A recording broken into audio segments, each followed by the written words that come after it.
Hello guys, welcome to Indian affairs. I hope कि आपका आज का दिन शानदार हो और लाइफ में आपके जो भी गोल्स और टारगेट हैं आप उनको सक्सेसफुली अचीव करें। बढ़ते हैं पिछले 24 घंटों की सबसे इंपॉर्टेंट टॉप 10 अपडेट्स की तरफ। आज की सबसे पहली अपडेट आ रही है भारतीय लोगों को लेकर जो कि हर साल भारत की नागरिकता छोड़कर दूसरे देशों की नागरिकता ले लेते हैं। दरअसल भारत सरकार ने देश की संसद में पार्लियामेंट पेपर सबमिट किए हैं जिसके मुताबिक साल 2023 में 2,16,219 लोगों ने भारत की नागरिकता छोड़कर दुनिया के किसी दूसरे देश की नागरिकता ले ली थी।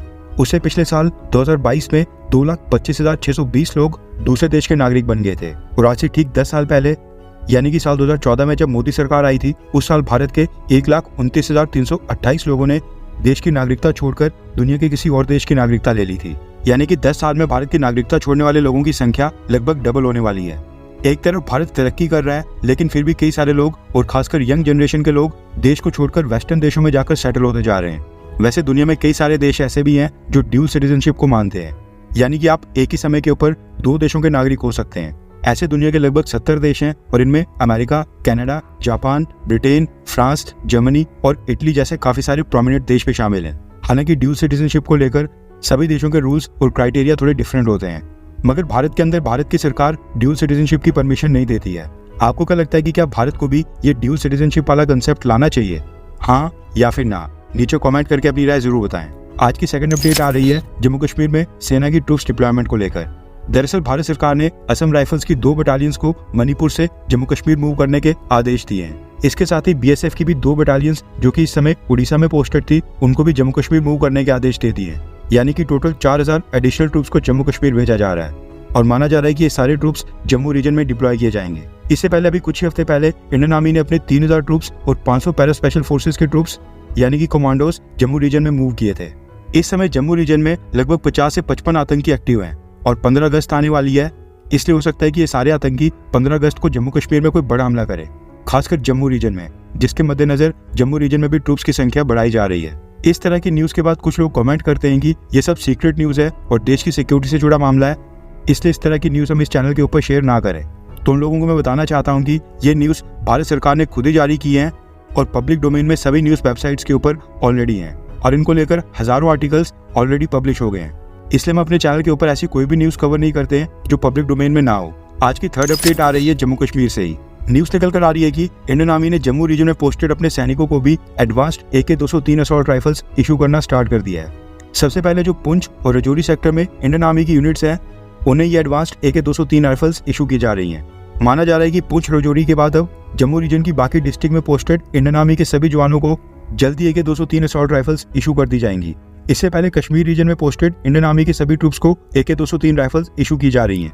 लेकिन अब क्योंकि पिछले कुछ समय से जम्मू रीजन में भी लगातार कई सारे आतंकी घुस आए हैं, इसलिए अब जम्मू रीजन में भी वेपन्स अपग्रेड किए जा रहे हैं। आज की फोर्थ अपडेट आ रही है भारत और इजराइल को लेकर। ईरान के अंदर हमास के चीफ इस्माइल हानिये की हत्या के बाद ईरान और लेबनान के शिया आतंकी संगठन हिजबुल्लाह ने खुले तौर पर धमकी दी है कि वो इजराइल के ऊपर अब तक का सबसे बड़ा हमला करेंगे।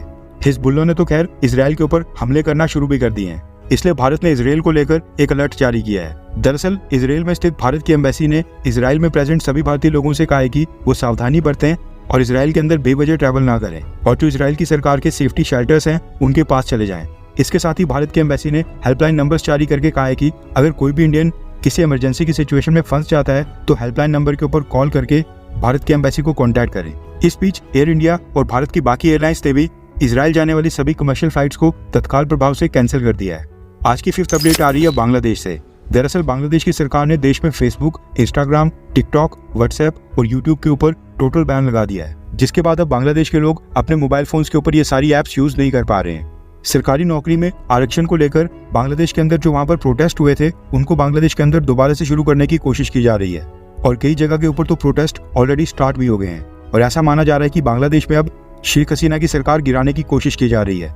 सुप्रीम कोर्ट ने तो खैर आरक्षण काफी समय पहले ही खत्म कर दिया था, लेकिन फिर भी बांग्लादेश के काफी सारे लोग सड़कों के ऊपर उतर आकर वहां पर पथराव कर रहे हैं और शेख हसीना सरकार से इस्तीफा मांग रहे हैं। इसलिए सरकार ने फिलहाल के लिए फेसबुक, इंस्टाग्राम, टिकटॉक, व्हाट्सएप और यूट्यूब के ऊपर टोटल बैन लगा दिया है। आज की सिक्स्थ अपडेट दरअसल एक वायरल वीडियो है। ये जो वीडियो आपकी स्क्रीन के ऊपर चल रही है, ये भारत की नई पार्लियामेंट बिल्डिंग की है, जिसको हम सब भारतवासी आजाद भारत का प्रतीक मान रहे थे। इसको पिछले साल 2023 के मई महीने में ही देश के प्रधानमंत्री मोदी जी ने इनॉग्रेट किया था और इसके उद्घाटन को भी एक ही साल पूरा हुआ था और आप देख सकते हैं कि बारिश का पानी किस तरह से इसके अंदर तक घुस आया है। ये वीडियो राज्यसभा के बाहर का बताया जा रहा है। अब इस पार्लियामेंट बिल्डिंग को बनाने के लिए भारत सरकार ने 971 करोड़ रुपए खर्चे थे और ये हाल है आज इसका। हम यहाँ पर सब मिलकर कोचिंग इंस्टीट्यूट को घेर रहे थे, लेकिन यहाँ पर तो देश की संसद का यही हाल है, वो भी नई बिल्डिंग का। आई होप कि मोदी सरकार इसका दोष भी जवाहरलाल नेहरू या फिर कांग्रेस पार्टी के ऊपर न डाले। वैसे इंटरेस्टिंग बात यह है कि ये new parliament building Tata projects limited ने बनाई है, उनको इसका ठेका मिला था। अब आप नीचे कमेंट करके बताएंगी क्या टाटा प्रोजेक्ट्स लिमिटेड के ऊपर इसको लेकर कोई फाइन या फिर कार्रवाई होनी चाहिए, हाँ या फिर ना। नीचे कमेंट करके अपनी राय बताएं। आज की 7th अपडेट आ रही है टर्की से।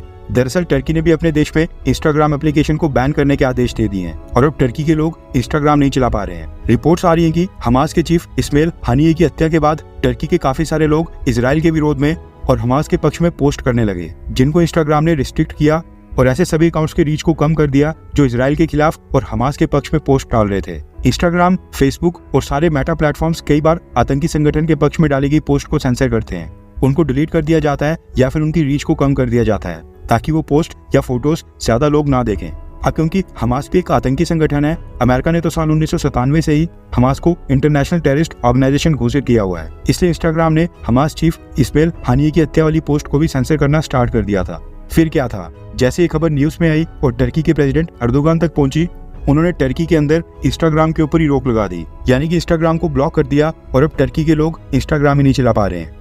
आज की 8th अपडेट आ रही है पेरिस ओलंपिक्स को लेकर। 3 ब्रॉन्ज मेडल्स के साथ भारत अब 48th पोजीशन के ऊपर आ गया है, यानी कि 48वीं पोजीशन के ऊपर। पिछले कल भी भारत ने कोई भी मेडल नहीं जीता था। वहीं पर टॉप देशों की बात करें तो नंबर 1 के ऊपर चाइना चल रहा है, नंबर 2 के ऊपर फ्रांस, नंबर 3 के ऊपर ऑस्ट्रेलिया, नंबर 4 के ऊपर अमेरिका, नंबर 5 के ऊपर ब्रिटेन, नंबर 6 के ऊपर जापान और नंबर 7 के ऊपर है साउथ कोरिया। इस साल भारत के 112 प्लेयर्स ओलंपिक की 16 अलग अलग गेम्स में हिस्सा ले रहे हैं। अब देखना ही होगा कि भारत की मेडल टैली कहां पर जाकर रुकती है। साल 2020 के जापान ओलंपिक्स में भारत ने 7 मेडल्स जीते थे, जिनमें 1 गोल्ड मेडल था, 2 सिल्वर मेडल्स थे और 4 ब्रॉन्ज मेडल्स जीते थे। आज की 9th अपडेट आ रही है भारत और नेपाल को लेकर। दरअसल नेपाल में भी हाल ही में प्रचंड की सरकार गिर गई थी और केपी शर्मा ओली ने सरकार बना ली थी और वो दोबारा से नेपाल के प्राइम मिनिस्टर बन गए हैं। केपी शर्मा ओली को चाइना सपोर्टर और भारत विरोधी माना जाता है और अब मालदीव के नक्शे कदमों के ऊपर चलते हुए केपी शर्मा ओली ने साफ कर दिया है कि उनके कार्यकाल में भारत को प्राथमिकता नहीं दी जाएगी। दरअसल नेपाल में भी मालदीव की तरह जब भी कोई नई सरकार बनती थी तो शपथ ग्रहण समारोह के बाद नेपाल के प्रधानमंत्री का पहला दौरा भारत का होता था, लेकिन अब न्यूज निकल कर आ रही है कि प्राइम मिनिस्टर बनने के बाद केपी शर्मा ओली का पहला विदेशी दौरा थाईलैंड का होगा। आज की 10th अपडेट आ रही है भारत में वेदर को लेकर। जैसा कि आपको पता है कि केरला से लेकर जम्मू कश्मीर तक पूरे भारत में कई जगह के ऊपर काफी भारी बारिश हो रही है और केरला, हिमाचल प्रदेश और उत्तराखंड में तो काफी सारी लैंडस्लाइड्स और फ्लड वाली सिचुएशन देखने को मिली थी। अब इंडिया मेटेरोलॉजिकल डिपार्टमेंट ने अगस्त और सितंबर महीने के लिए प्रेडिक्शन की है कि इन दोनों महीनों में भी हैवी रेनफॉल होगी और जो हर साल एवरेज रेनफॉल होती थी उससे ज्यादा बारिश होगी। जुलाई महीने में कुछ एरियाज में नॉर्मल से 9% ज्यादा रेनफॉल हुई थी और कुछ रीजन्स ऐसे थे जहां पर 33% ज्यादा बारिश देखने को मिली। और अब सेम इसी तरह अगस्त और सितंबर महीने में भी नॉर्मल से 6 से ज्यादा % से बारिश होगी। IMD की वेबसाइट के ऊपर पूरी डिटेल्स हैं कि कौन कौन से रीजन में कितनी बारिश होगी, जो कि इस वीडियो के डिस्क्रिप्शन में जाकर आप देख सकते हैं। आज के लिए बस इतना ही। जय हिंद, वंदे मातरम।